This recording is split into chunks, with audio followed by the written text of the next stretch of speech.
smartphones, why mental health is declining for other reasons than school. But I'm just, you're a therapist. You've seen these kids, as you said, come through your office.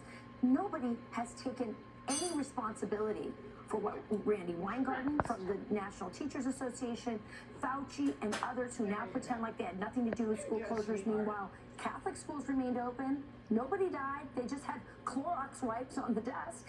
And meanwhile, the public schools closed down and demanded billions of dollars in order to open and remained closed for 2 years. The Chinese kids were going to school, which is why their scores, which I want to put the screen up for everybody. These are all the countries that are scoring better than our kids in fourth grade math. But the Chinese remained open. They put their kids first and their kids' education first. And that's the thing. During COVID, Catholic schools and private schools came from a place of, yes, we are going to be open. And if you look at the data, for the first time in, I think, 25 years, post-COVID, Catholic school enrollment went up. So people saw this, right? We're locking our kids down for longer than a lot of other countries have, and they're not being educated. And now we see the ripple effect. Yeah, and you're right. American public schools have been underperforming for a long time, for decades, frankly, and this was just the perfect storm. Let's talk about smartphones, because that was part of the problem during the pandemic. We saw that use shoot up.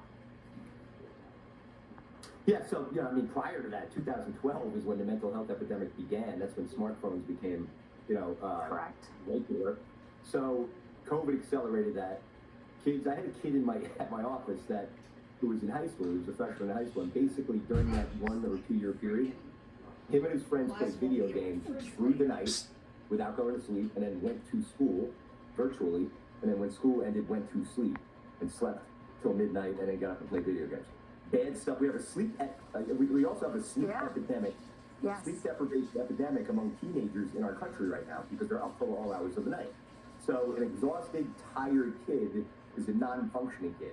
They're not going to be able to learn. It makes sense that, of course, math scores, I'm sure other scores, have gone down substantially. Now we need to take action. Parents need to step in, figure out what they're going to do under their own roof, and reverse course here.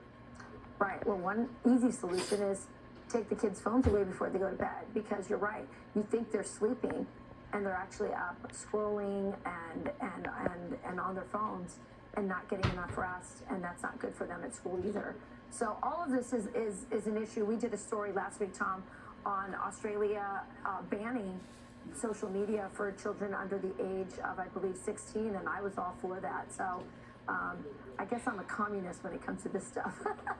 Nothing else, just that. I'm not big on government controlling us, but in this context, we're losing a generation of kids mentally, physically, academically. Something has to be done.